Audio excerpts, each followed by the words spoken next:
Students good morning. This is Sharif from inspire academy. My dear students, చాలామంది నేను అడుగుతున్న question ఏంటంటే, సార్ మాకు ఇంకా 60 days ఉంది నీట్కి, ఈ టైంలో మీరు ఎలా ప్రిపేర్ అవ్వాలి, ఏ బుక్స్ చదవాలి అని అడుగుతున్నారు. నేను ఇచ్చే సజెషన్ ఏంటంటే, ఇప్పుడు మీరు బుక్స్ పట్టుకొని మొత్తం చదువుకుంటూ కూర్చుంటే మీ టైం చాలా వేస్ట్ అవుతుంది.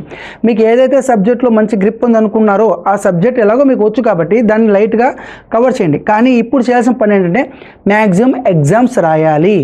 సో ముందు చాప్టర్ వైజ్ టెస్టులు రాయండి. ఒక 30 days ఫుల్గా చాప్టర్ వైజ్ టెస్ట్. ఫిజిక్స్లో ఒక టెస్ట్, బాటనీలో ఒక టెస్ట్, రెండు కలిపి ఒక టెస్ట్గా రాయండి.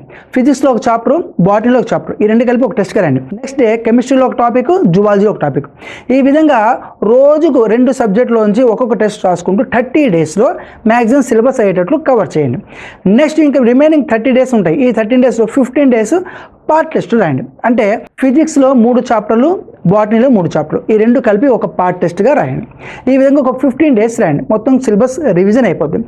థర్డ్ టైం ఏం చేస్తారంటే, number of grand test or mock test or previous exam test ఎక్కువ రాయండి. రిమైనింగ్ 15 days మీరు చేయాల్సిన పని అదే. అది రాసిన తర్వాత మీకు ఎక్కడెక్కడ మిస్టేక్స్ వస్తున్నాయి, ఏ సబ్జెక్ట్లో వీక్ ఉన్నారో, ఏ క్వశ్చన్స్ మీరు రావట్లేదో దాన్ని ఒక్కసారి చూసుకుని రివిజన్ చేయండి, మళ్ళీ స్టార్ట్ చేయండి. ఇలా నెంబర్ ఆఫ్ టెస్ట్ రాస్తే మీకు కొద్దిగా బెటర్గా పర్ఫార్మెన్స్ చేయగలరు. అంతేగాని ఇప్పుడు ఈ 60 daysలో మొత్తం చదివేయాలని బుక్స్ అన్నీ ముందు పెట్టుకుంటే మీకు ఓవర్ బర్డెన్స్ తప్ప మీరు అనుకున్నది చేయలేరు. ఐ హోప్ నేను చెప్పిన కాన్సెప్ట్ మీకు అర్థమైంది అనుకుంటారు.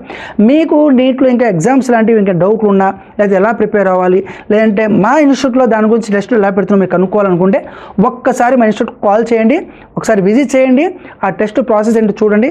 ఫైనల్గా మీరు కూడా నీట్ని క్రాక్ చేయడానికి ట్రై చేయండి. Thank you for watching my video. Thank you. All the best. Take care. Bye bye.